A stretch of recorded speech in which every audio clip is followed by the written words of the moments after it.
Hello guys, আসসালামু আলাইকুম। Welcome to our channel Fihaj Diary. So আমাদের ভিডিওটি সবাই ফুললি দেখবেন এবং ভালো লাগলে অবশ্যই লাইক, কমেন্ট অ্যান্ড শেয়ার করতে ভুলবেন না, এবং যারা নতুন আছেন তারা অবশ্যই সাবস্ক্রাইব করবেন। সো এই তো আমরা আজকে বের হয়ে যাচ্ছি, যেহেতু আমরা চিটাগং থেকে এসেছি। ফিহা খুবই বোরিং ফিল করছিল সারাদিন বাসায় থাকতে। তো ওর বাবা অফিস থেকে এসে বলল যে বাসার নিচে নামো, আমি আছি। তো এই তো আমরা এখন মা মেয়ে নেমে যাচ্ছি। তো আমি নামতে নামতেই ভাবছিলাম যে কোথায় যাওয়া যায়।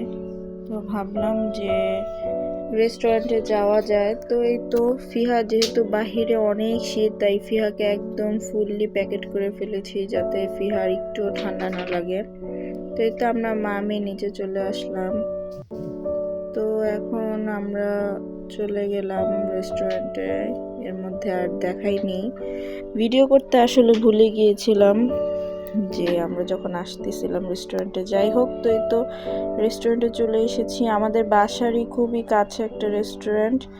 তো এই তো এখন ফিহা এখানে চাবি রিং দিয়ে খেলা করছে, যেহেতু বাহিরে এসেছি এবং ফিহার খেলা করার মতো কিছুই নেই।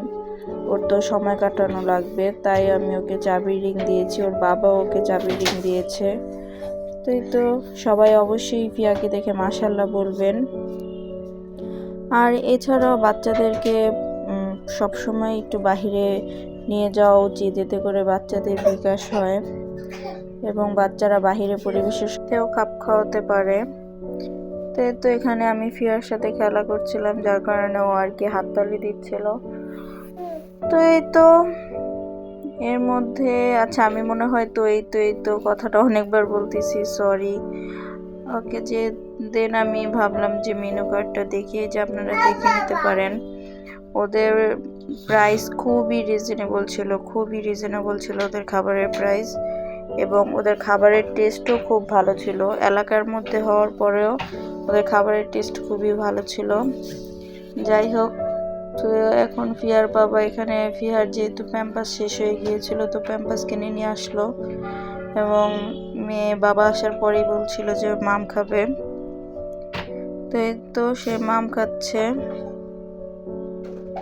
এবং যেহেতু ফিয়ার অনেক ঠান্ডা লেগেছে, যার কারণে ওর পানি খুবই ভালো লাগছিল এবং সে বারবারই বলছিল যে মাম মাম। তো এই তো সে মাম খাচ্ছে। এইখানে সবাই অবশ্যই আপনাদের ভাইয়ার ভুঁড়িটা দেখে মাশাআল্লাহ বলবেন। কেউ আবার আমার জামাইয়ের ভুঁড়ি নিয়ে কোনো কথা বলবেন না, কোনো কমেন্টও করবেন না, ওকে? তো এখানে যে ফিয়া মাম খাচ্ছে। এরই মধ্যে আমরা তখন অর্ডারও দিয়ে দিয়েছিলাম খাবার, যেটা ক্যামেরায় দেখাইনি। এবং ফিহার বাবা থাকলে ফিহা অনেক বেশি হ্যাপি ফিল করে এবং সে অনেক এনজয় করে, আর ওর বাবার কোলে উঠেই থাকবে। এই যে সে এখনো বলছে মাম, ওই যে তার ঠান্ডা লেগেছে, যে যার কারণে তার পানি খেতে খুবই ভালো লাগছিল, তাই সে বারবার মাম মাম বলছিল। তাই তো এর মধ্যে খাবারটা চলে এসেছে। দেন আমরা এই খাবার এনজয় করতেছিলাম। তো এর মধ্যে ফিয়াকে আমি আমার কোলে নিয়ে নিয়েছি, কারণ ফিয়ার বাবা বাচ্চা কোলে নিয়ে আসলে খেতে পারে না। বাট আমি আর কি, যেহেতু মা বলে কথা, আমি বাচ্চা নিয়ে খাবার খেতে পারি। তবে ফিয়ার বাবা অনেক বেশি হেল্পফুল, কারণ সে যে কোনো জায়গায় কোথাও যদি যাই ফিয়াকে নিয়ে, সে যথেষ্ট আমাকে হেল্প করে, বা সে ফিয়াকে নিয়ে রাখে, দেন আমি খাই, আমি নিয়ে রাখি, ওর বাবা খায়। এভাবেই আমরা অ্যাডজাস্ট করে নিই একজন আরেকজনের সাথে। যাই হোক, তো এর মধ্যে ফিহা আর কি নেমে যেতে চাচ্ছিল কোল থেকে, তা আমি ওকে নামিয়ে দিলাম। সে পুরো রেস্টুরেন্ট একা একা হাঁটলো, যেহেতু সে নতুন হাঁটা শিখেছে আসলে। এই কারণে সে এখন মানে অনেক বেশি হাঁটতে চায়, যে কোনো জায়গায় নিয়ে গেলে ও নিচে নেমে যেতে চায়, সে একা একা ঘুরে ঘুরে সব দেখতে চায়। তো এই তো এখানে ওর বাবা খাবার এনজয় করছিল, আমি একটু ভিডিও করে নিলাম আমার খাওয়া বাদ রেখে। যাই হোক, তো এই যে ফিহাও পুরো রেস্টুরেন্ট একা একা হাঁটতেছিল, এবং ওই রেস্টুরেন্টের যারা ওয়েটার ছিল তারাও অনেক বেশি হেল্পফুল ছিল, তারাও ফিহাকে দেখে দেখে রাখছিল এবং বলছিল যে ম্যাম আপনারা নিশ্চিন্তে খেতে পারেন, আমরা আপনার বেবিকে দেখে রাখবো। তো ওরা অনেক হেল্পফুল ছিল, ওরা ফিয়াকে দেখে রাখছিল এবং ফিয়ার সাথে ওরা খেলা করছিল এক প্রকার।